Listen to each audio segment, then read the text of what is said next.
Hello friends, मैं जन्मे से मैं बाल जूनियर क्लासेस में आपका स्वागत है। आइए आज की वीडियो में मैं आपको लेके चलता हूँ फ्यूचर परफेक्ट टेंस पे। आपने फ्यूचर इंडेफिनिट और फ्यूचर कंटिन्यूअस को पढ़ा था। नेक्स्ट वीडियो में आपको लेके चलते हैं फ्यूचर परफेक्ट और इसके बाद फ्यूचर परफेक्ट कंटिन्यूअस। दोनों वीडियो बताने के बाद आपको मैंने बताया था क्लास 6, 7, 8 के असाइनमेंट का नेक्स्ट वीडियो में आपको डालेंगे हम कि परीक्षा का पैटर्न कैसे होता है, किस हिसाब से आपको परीक्षा देना है, कैसे क्वेश्चंस आएंगे, ये बताने के लिए नेक्स्ट वीडियो में आएंगे। तो अभी आपको जो चल रहा है फ्यूचर परफेक्ट टेंस, आइए दिखाते हैं कि फ्यूचर परफेक्ट टेंस को हम कैसे ट्रांसलेट करते हैं। तो आइए समय ना गवाते हुए लिखते हैं future perfect tense.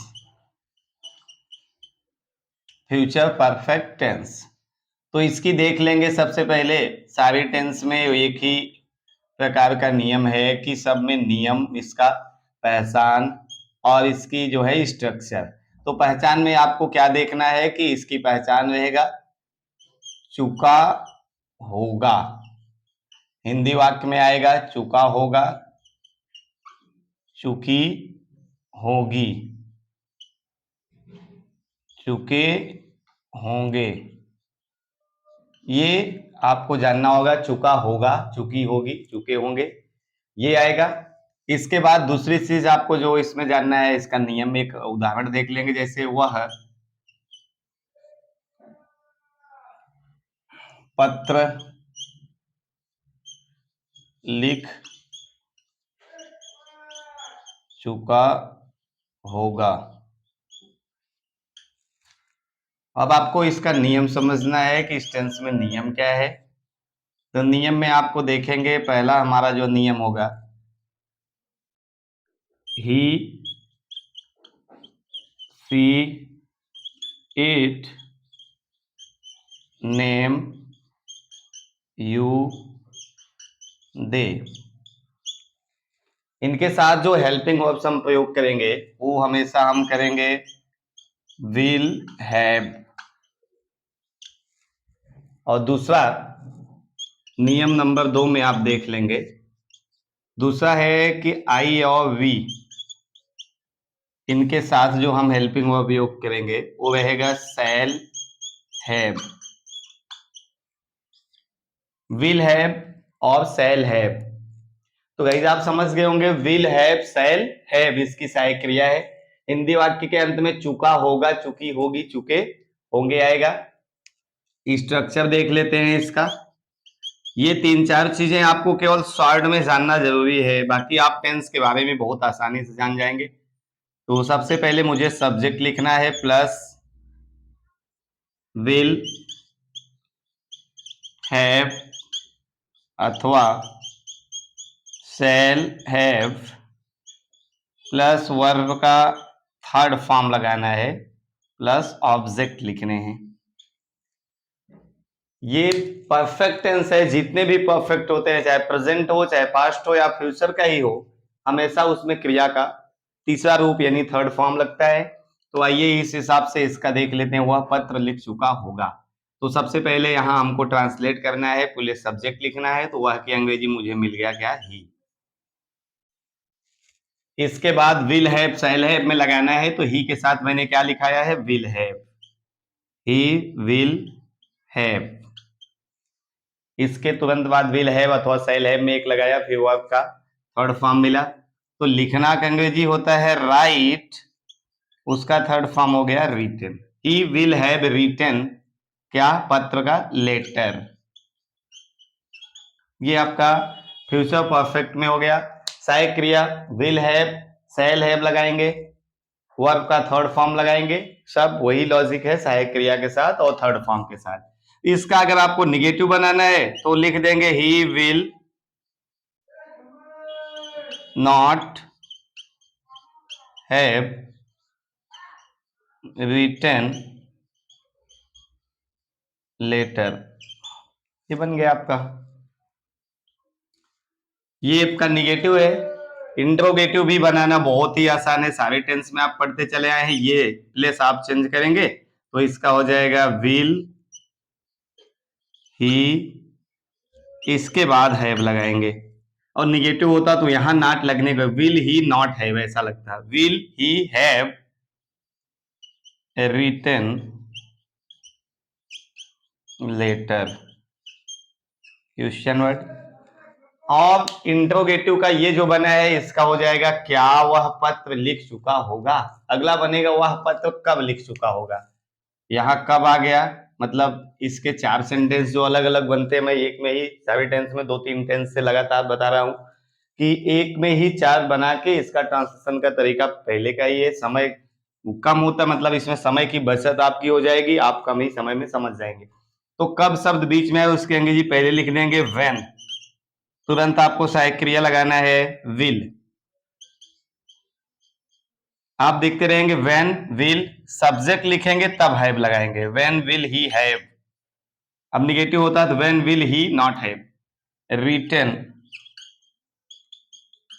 Written letter, question word. ये आपका चारों बन गया। तो आपको ये समझने के लिए मैंने आपको पिछली वीडियो में भी बताया था, फिर आपसे बता रहा हूं कि आपको क्या करना है इसको समझने के लिए। केवल आपको इसमें 3 चीजें नोट करना है कि फ्यूचर परफेक्ट टेंस में वर्ब का कौन सा फॉर्म हमको प्रयोग करना है, थर्ड फॉर्म। सहायक क्रिया क्या लगाना है, विल हैव, और दूसरा क्या, शैल हैव। किसके साथ विल लगेगा, किसके साथ शैल, ये आपका फ्यूचर का पहला टेंस जब आप पढ़ेंगे फ्यूचर इंडेफिनिट, वही logic indefinite continuous perfect perfect continuous में भी लगता है। आपने फ्यूचर इंडेफिनिट में भी पढ़ा था, आई और वी एक साथ रहता है, शैल वाला फार्मूला चलता है, shall, shall be, shall have been, ये इसमें चलेगा। इसके बाद विल का फार्मूला है will, will be, will have been आएगा लास्ट में। तो ये आप देखेंगे will have, shall have, verb का थर्ड फॉर्म। इसके बाद आपको पहचान जानना है कि इसमें चुका होगा, चुका होगा डैश डैश, आप समझ जाएंगे ये सारा। तो कहने का मतलब ये है कि वर्ब का third form will have been, shall have been, चुका होगा, चुकी होगी, चुके होंगे। 3 चीजें आप जानेंगे, ट्रांसलेशन करना आसान हो जाएगा। कारण ये है कि पिछली वीडियो में भी आपने देखा था कि जो ये नियम लग रहा है सारे में यही नियम लगता है, मतलब प्रेजेंट से, पास्ट से, फ्यूचर से, सभी में एक ही नियम लागू हो रहा है, केवल आपका हेल्पिंग वर्ब चेंज होता जाता है। बाकी ये जो स्ट्रक्चर है, सब्जेक्ट मुझे पहले ही लिखना है, विल हैव शैल हैव की जगह पे हेल्पिंग वर्ब्स अलग अलग टेंस का अलग अलग लग रहे हैं, वर्ब का फॉर्म सब में अलग अलग लग रहा है, ऑब्जेक्ट लिख रहे हैं, किसी में फर्स्ट फॉर्म, किसी में सेकंड फॉर्म, किसी में थर्ड फॉर्म, किसी में आईएनजी फॉर्म लग रहा है। इस हिसाब से आप इसका जो है ट्रांसलेशन बहुत ही आसानी से कर सकते हैं। तो ये देख लिया आपने, चलिए एक उदाहरण आपको और बता देते हैं इसका, एक उदाहरण और देख लेंगे।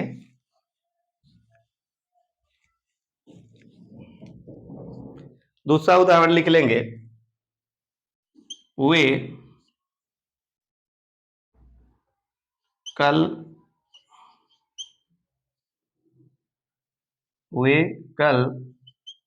मंदिर पहुंच चुके होंगे। देखेंगे गाइस, चुका होगा, चुकी होंगी, चुके होंगे।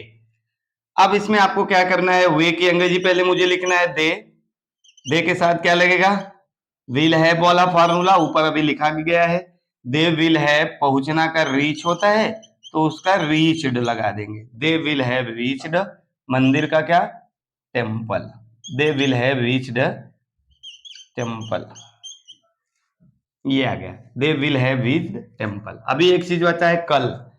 फ्यूचर में इंडेफिनिट से फ्यूचर का लास्ट तक, मतलब भविष्य काल में आने वाले कल के लिए टुमारो का प्रयोग होता है। पास्ट वाले में आपने यस्टरडे पढ़ा था, तो इसको TOMORROW, ये आ गया आपका tomorrow. They will have reached temple tomorrow. इस हिसाब से आप इसका साधारण देख लिए। निगेटिव भी आप इसका बना सकते हैं, तो हो जाएगा they will not have reached temple tomorrow. अब इंट्रोगेटिव भी बनाना आपके लिए आसान हो गया, दे विल इंट्रोगेटिव आपको बनाना आसान हो गया। विल को पहले लगा देंगे, हो जाएगा विल दे हैव। निगेटिव रहेगा तो विल दे नॉट हैव, यहां नॉट लगाना have reached station, they will have reached temple tomorrow. अब ऐसे अगला भी बना सकते हैं आप किसके साथ, वाई अथवा when will they have reach the temple tomorrow. तो ये आपका जो बनाने का तरीका है वो नेक्स्ट जो वीडियो थे, मतलब पिछला जो आपने पढ़ा था उसमें भी नेक्स्ट जो आएगा सब वही एक ही रहेगा। तो आप टेंस को एकदम डिटेल से अच्छे से समझ जाएंगे। इसके बाद वाला जो टॉपिक आएगा, अब टेंस अगर आपको समझ में आ गया है तो सारे टॉपिक आपके लिए आसान हो जाएंगे। तो आज के लिए इतना ही। आप इसका लॉजिक समझ गए होंगे, मैंने आपको बताया ये 3 चीजें आपको समझ लेना है, बाकी इसमें और कुछ नहीं है। तो चलिए अगले वीडियो में आपसे मिलते हैं, तब तक के लिए आपको बहुत बहुत धन्यवाद।